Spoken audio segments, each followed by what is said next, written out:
Cheers to everyone for watching. My name is Mitchell Hall. I am a guy from Canada.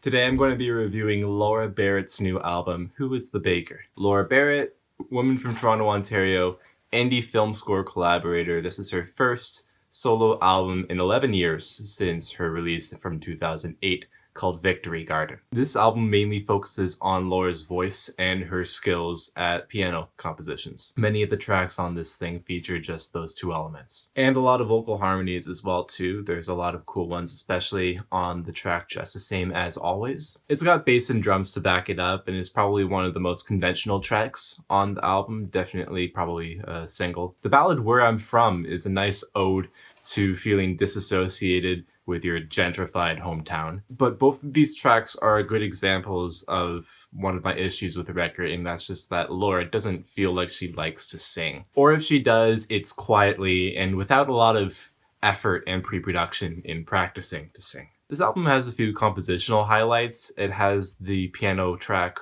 YVR, which is this composition based on the Vancouver International Airport. It sounds to me like a mini boss fight. It sounds like someone battling this boss in this indie film or Legend of Zelda game. There's a pretty melody and chord structure for the piano on the title track of the song, Who's the Baker, as well as on the song No Crime in Loving, which sounds actually like church music with nice backing woodwind harmonies. The opening song, Eek, kicks off the album with these harp-like arpeggios on the piano that are fairly pretty. So if you're going into this album, you're most likely going to enjoy the piano playing on it. I think the most interesting composition though is the Humble Fawn. It has these finger pianos that start the track. That goes on for a while, then Laura's singing and this kind of weird character that kind of sounds homeless and animalistic almost. And then there is the 2.5 minutes at the back of this track where she sings, oh my god, now we're on your lawn.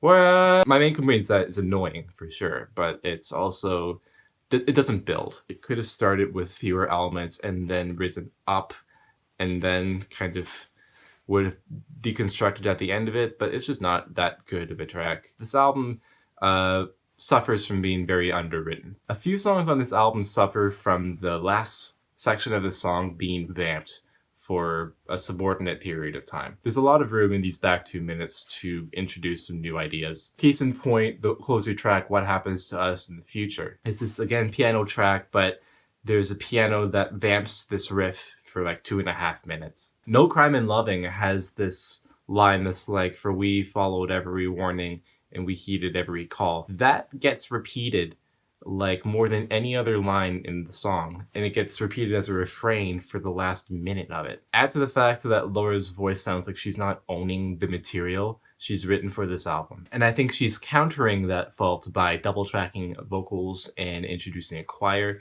which actually sounds a lot more pleasant than just her singing on her own. So there are many good ideas on this album, but for every hit that I hear, there's definitely a miss. I don't think it's that holistic of an album experience either. So I'm feeling a light to decent 3 on this thing. If you've listened to the album, let me know what you think of it. Subscribe if you think these Canadian reviews are good for your soul, and like this video so that it gets shared with more people. My name is Mitchell Hall. Cheers again for watching, and I'll see you in the next video.